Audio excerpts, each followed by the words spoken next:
This session, marketing and identity, really has to do, the three papers are about specific marks, really, in taking a number of different approaches to that.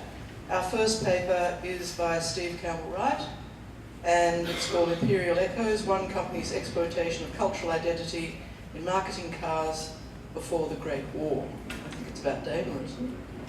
Yeah. Yes. Yeah. All right, thanks, Steve. Thanks, Harriet, and it's an absolute pleasure to be here. This allows me to combine a number of my passions: history, cultural heritage, and old motor cars. I'm a PhD student at University of Melbourne, and I actually work in the field of aviation, so this is something of a departure for me. What I'm going to do largely is to give a bit of a romp through my paper. It gives me an opportunity to put up some good slides. I saw a wonderful talk a little while ago by Sir Charles Hatton Cave, the QC who did the investigation into the Nimrod aircraft crash, and he said, I've learnt that if you put up slides, people look at the slides and they don't listen to a word you're saying, so I'm not going to put up any slides bar this one. And he put up a picture of a Nimrod and we stared at it for 45 minutes. But I won't be following his advice today. So yes, I'm really just going to, as I say, give a bit of a romp through my paper. Largely I'm arguing that to buy a car before the First World War, you really needed to be somebody of quite considerable means. And within the ranks of the wealthy, the type of car that you bought indicated very much about the owner. To be able to afford a car before the First World War, the maintenance costs alone, has been argued, were enough to sustain a lower middle class family in a reasonable amount of comfort. So owning a car before the First World War was really a major investment. And I do know that according to Bill Boddy, the former editor of the British magazine Motorsport, the wealthy bought Rolls Royces, the aristocracy bought Daimlers. And one Australian firm, Dalgety & Company, held the rights, exclusive rights in Australia to market Daimler motor cars, and I'm going to have a look at the way they did so.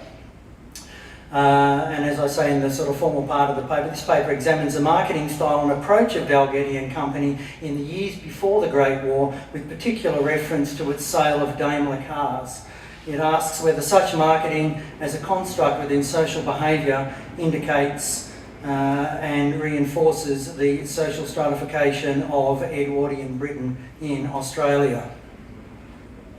Daimler really started out as providing vehicles for the sporting class, the sporting gentleman, and they really proved themselves in the early days by examples such as this, where Evelyn Ellis took a Daimler up to the summit of the Morven Hills. That's one of them there on top of the Worcestershire Beacon.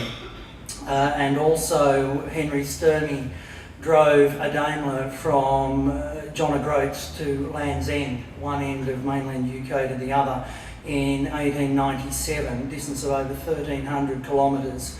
And that received an enormous amount of press at the time, and that did Daimler a wealth of good. Also the likes of Sir Thomas Lipton purchased a Daimler.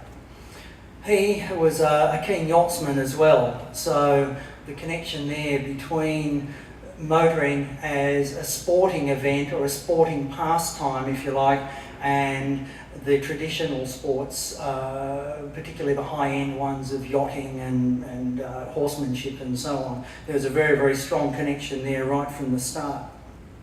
And from about 1904, Daimler really got into the sporting scene in the UK.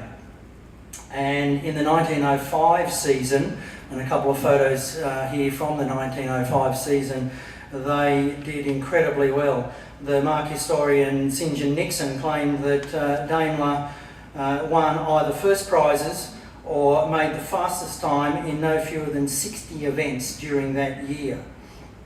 And when you think about how many events were being held at that time, that was a vast majority of the events that were being held.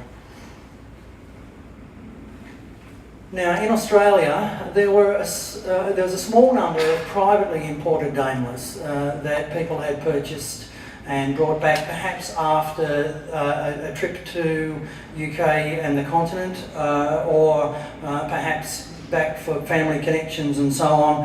And they were really quite small in number.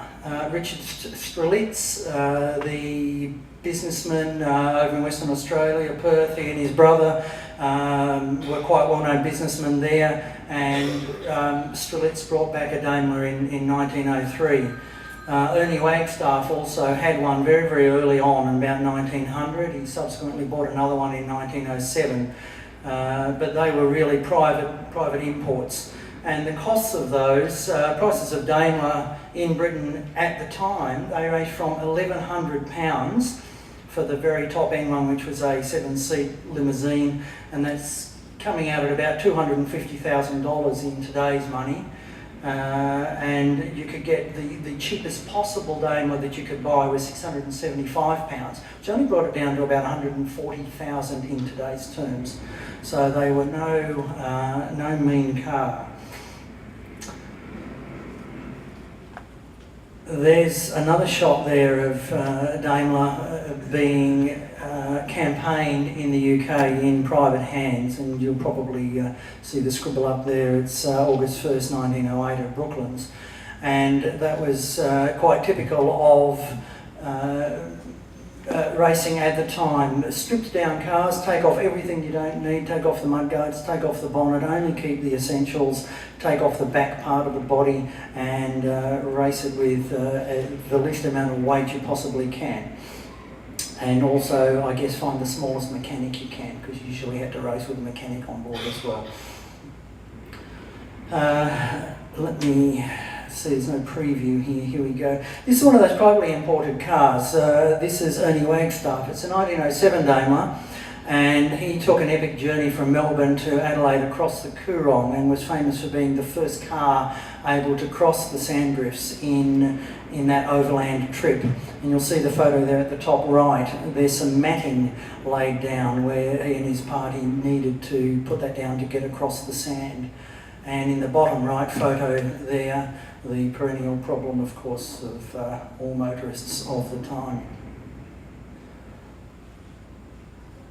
Here's Robinson, another early private import of Daimlers in Australia, and he imported his, I think it's perhaps an 06, maybe 07 Daimler. I haven't looked into it in enough detail at the moment, but he took that everywhere. It was really just very much a sporting man's enterprise. This machine will take me anywhere, and there's nothing going to stop me. And he was one of those, and he has left us a wonderful legacy in terms of his photo album. There are probably 40 photos of him taking that through bush that's this high in the radiator. You can only just see piercing its way through. But anyway, that's more, I guess, by way of background. And I wanted to talk now about Dalgety and Company. Dalgety, the big pastoral firm, stock and land company, they also sold farming implements. So they didn't just stop at the title deed. They also were agents selling wool back to the UK. They were also providing things right down to the farm level. They sold Wolseley milk separators, and they sold rabbit fumigators, rabbit extermination, fumigation devices, and all sorts of technological things. So for them, the car was a logical extension of what you might need out there on the land. And on the 25th of September 1907, Dalgety announced that the company had recently obtained the sole agency for Daimler cars in the Australian Commonwealth, and would soon be in possession of some for demonstration purposes. And they got their first 3 of them in November of 07. They got 2 Phaetons and a Landaulet. And publicly, through the press, they invited intending buyers to come to their Sydney garage and inspect. Now that's a photo there of the Melbourne garage. One of the Sydney garage will come up later, but that is their Melbourne garage. That one's in Burke Street, or was in Burke Street. And they also took it around to the most logical places where you would expect a stock and land agent would exhibit. That is their kiosk at the Royal Melbourne Show. They had a similar kiosk that they ran for years at the show in Sydney, but they found it difficult to get cars there. I'm not quite sure why. But if you can have a look there inside the pavilion, you can just make out two wheels and a hood of a Daimler. That's just in the front left there. I don't know what the thing on the right is. It's probably some sort of cream separator, or I don't know what. But certainly very much they were selling cars to the people on the land. Let me see what I've got up next.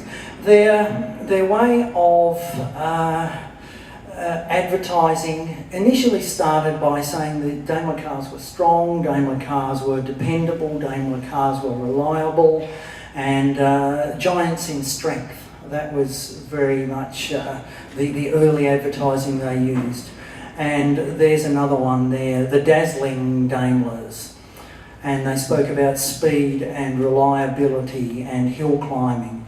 And there is a list of all of the entrants, the winning entrants in various competitions in the UK. And very much trying to trade on the fact that they were good, reliable, dependable cars. And that indeed was to change. Daimler had always had a royal connection, because the Prince of Wales, later Edward VII, that's him seated there beside Lord Montague, he went for his first drive in a car in, I've said 1899, I'll have to check that, it was 1897 in fact, a typo on my part I'm afraid, and he then ordered his first car in 1900. And he then ordered a succession of Daimlers, one after the other, and on they went. And so did his son, the subsequent Prince of Wales. And that added considerably to the prestige of the marque, the fact that it was being reported that royalty was buying Daimlers, and buying Daimlers pretty well exclusively. And there's a lovely thing here from one of the Australian papers, and it says that the king was cured of an obstinate and long-standing case of insomnia by the simple expedient of taking an after-dinner spin in his car. When his friends ask him for his prescription for sleeplessness, he invariably laughs and answers, "I advise you to take some large doses of Daimler." But in 1907, the King publicly disapproved of racing of cars, particularly on public roads. And you're probably aware the Isle of Man thing and so on, that races were banned in the UK, but the King actually stated that he disapproved. And he was really reflecting what was the common thought of the time. But that then actually ended up leading to a shift in the advertising style that was used by Dalgety. Here is his Edward VII's 1907 Daimler, and that's just another one in a succession. You'll see there that that is from Bailey's Magazine of Sports and Pastimes. And just to really top off that connection, there's another Dalgety advertisement, the motor triumph of the Edwardian era. So really linking the cars to the monarchy. And there is another advertisement from the time. I like this one from the graphic point of view. Reflection, you have to reflect on the vehicle that you're going to buy. And the water there is reflection. Note very cleverly the way they've used the reeds. That forms a reflecting eye, I think, that is contemplating. And the reflection that forms the eyeball, you may not be able to see in the detail here on the screen, but that's the Prince of Wales's feathers. And of course the Royal Coat of Arms is the other one there. So just subtly thrown in. Here's a French example where they really make it quite explicit that they are linking it to royalty, the King of Motors. I'll just quickly scoot through some of these as time has progressed quite rapidly. That's one for an Indian prince. That one there used at the Delhi Durbar, 1911, when the king went over there. And you'll note this one actually takes a staff of 4 to operate it. You'll see the man on the outrider on the front mudguard. We don't know where that photo was taken, unfortunately, but it looks like, you know, your typical sort of Calcutta scene or something like that. You'll see here that Daimler started to use the royal warrants. So Prince of Wales feathers again, the coat of arms, and also the King of Prussia and the King of Spain. And in there, this I think was an advertisement for the Paris Motor Show. They said they'd sold 3,500 cars, and they gave a list of the royal patrons that they had sold them to. So, you know, quite a number of them. It's too small for me to read on this screen, but I can certainly see a Duke from Spain and a Queen from somewhere or other and so on. So, also back in Australia, that's the Sydney Motor Garage, and that is the Governor General's car. Now, let me move on really to the way Dalgety was starting to exploit the image. This here is Marcus Oldham's one, and it is a replica of the latest car acquired by the King. So that's very much like that one that I showed earlier, not the open one, but that closed one. And he didn't just buy a Daimler, he bought a replica of the one acquired by the King. There's that earlier one there, and this is Harry Rickards, who is a friend of Marcus Oldham. Harry Rickards was the entrepreneur, owned the Tivoli, I think, in Sydney, and that was his car. It is the identical car. And he really wanted to emulate royalty despite being a theatre entrepreneur. Dalgety, again, here we are, using the royal image over and over again in their advertising. That's the motor exhibition of 1912. That is Strelitz's new car that he purchased over in Perth, 10.5 litres. Dame Nellie Melba bought a car, but Dalgety was very clever here. They announced, you'll see in that little cutting there, that Dalgety has received advice that Madame Melba has ordered a new Daimler and she's going to tour the city and the country in it. Again, linking themselves with the rich and the famous and with Daimler. Dalgety played no part in that purchase whatsoever. Melba bought that by herself, but because Dalgety had been advised that she had ordered a car, they could get in the press and say so, and you were therefore able to form that link. Now, I think this is very clever on their part. The spin doctors at work here, that was a new Daimler logo that came in 1910. Lovely graphic design. I didn't flinch when I saw that at first. They quite clearly appropriated it, so that in your mind you link Dalgety and Daimler immediately. Now, this is also rather clever on their part. They have said in this one that there is a magnificent car that has been landed in Australia. That car is in Sydney, in our showrooms right now. It's yellow, it has red lines and so on. Come and inspect this car before it is shipped to the purchaser in Tasmania. That car had already been bought, but they were delaying the dispatch of that car, probably because of shipping and various other reasons. Or maybe, if I'm being a bit cynical here, they were sitting in the showroom for 2 weeks inviting everybody to come and drool over it while the owner was sitting there wrapping his knuckles waiting for it down in Hobart. That car, by the way, it was Josiah Knight's car, and he put that into some reasonable campaigning down there in Tasmania, and that's it there forming, with a large crowd forming around it, because it was probably the first car in the state that had removable wheels. So rather than in that earlier photo you saw with them taking off the tyres so that they could repair the puncture, this had a spare wheel, and with one spanner you could take off the wheel and put on another wheel, and the mudguard was removable as well to facilitate that. And just out of interest, that car survives it has only had one coat of paint and new tyres, and the eagle-eyed will notice different rims put on it. But apart from that, the rest of the car is virtually original. Dalgety also very cleverly copying the Brits. The Brits put out these publications, letters of appreciation, and it had letters in there from Churchill's family and so on. In Australia, they decided to do the same thing, but Dalgety, rather than just collecting the letters that had come in, they went and solicited them. They wrote out to owners that they had sold cars to and said, tell us what these cars are like, please. Are you enjoying your car? How's it performing? Is it suited to Australian conditions? And they published many of those letters. And that's just one page from the testimonials that were published. And the overwhelming majority of the ones that were published were saying that these cars are thoroughly reliable and perfectly suited for Australian conditions. This is their first pictorial use of advertising, and they were advising everybody to know your country and to do so in a car.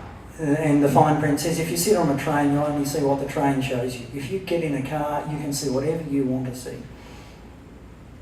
And that is Ernie Wagstaff. I returned to him, and that is him doing exactly that. That's him. He was from Melbourne. He was the managing director of Shell Oil in Australia, and that's him with a party on board outside a hotel in Bathurst, New South Wales. So he's certainly got around in that 1909 38 horsepower sleeve-valve Daimler.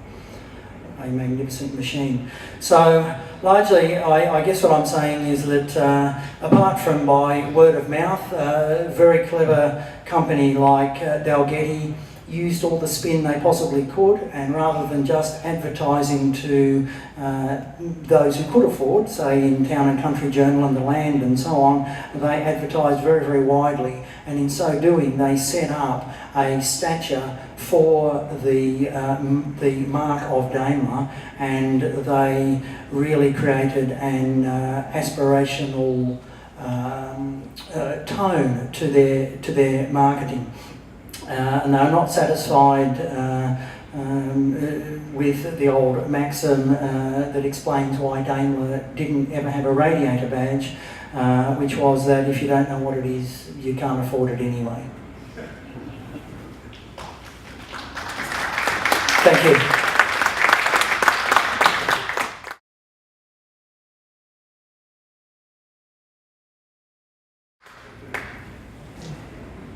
Thanks very much. That was terrific. That was very, very interesting. And we've got a few minutes for questions. Are there any questions from the audience? Aha. Hi. Any connection with Daimler-Benz at all? No, the connection is often made, and what happened was that Daimler himself, Gottlieb Daimler, sold patents to manufacture his cars overseas from Germany, and there was a company in the UK, it wasn't called Daimler, it was called the Motor something or other Syndicate. They bought the patents with the express intention of sitting on those patents and charging a license, like Shelton did in the US, and through a whole lot of convoluted reasons they were actually forced to make cars against their will, and they just made them straight off the plan, and they were plans that were drawn by Daimler, made by Daimler, and there is no connection except they paid for the patents early on. Oh, thanks. And secondly, the fluted radiator tank, is that a trademark, but was it to help dissipate the heat, or how did it originate? Yes, it was. It was certainly to help dissipate the heat. That came in 1903, late 1903, and they were originally on the sides of the tanks because the old Guild tube radiator, and they were out on the sides. And then in 04, 05, they turned it upright, and they thought, oh, this is making a bit of a statement, so we'll just leave it, and it's still there today. Thank you. Pleasure. Can I just sneak in a question? I'm presuming that the cars came in fully built into the country, and that the bodies weren't built here, or were they? In Rolls-Royce, for example, we had people building the bodies here on the chassis. How were they imported? Generally, they were imported with the bodies on, not always. And Daimler always engaged their own coach builders. They had their own coach building works, and they were pilloried at the time for thinking that they should keep coach builders in-house. So generally speaking, Daimler's left the factory with their own coach built bodies on, and that later notion of tariffs, you bring in a chassis into Australia to help encourage the local bodybuilding industry, that was probably not as relevant if you could afford a Daimler. Yes, another question? Hi Steve, thanks for that. I'm Paul from the National Motor Museum. I was just wondering, you haven't touched on it, but I was wondering whether you had any personal observations or thoughts on the sort of the modern exploitation of cultural identity in motoring. Do you see any comparisons with what you picked up with the sort of aiming at the Royals, but also in today's advertising, today's marketing? Well, I certainly do, and I don't think we follow the Royals so much anymore, of course. I think they are really, in advertising today, aiming very much at particular types of buyers, and you can see the number of SUVs that drive around that in theory are equipped to drive up the side of a mountain, and yet they balk as soon as they have to put a wheel off onto the gravel off Point Cook Road where I live. So I think the aspirational thing works there as well. You buy a big SUV because you're a hardened adventurer in your own mind. You probably don't actually do so. And I think, yes, certainly advertisers are well aware of that, and they're just taking us for the suckers we are. Okay, I think if we can thank Steve again.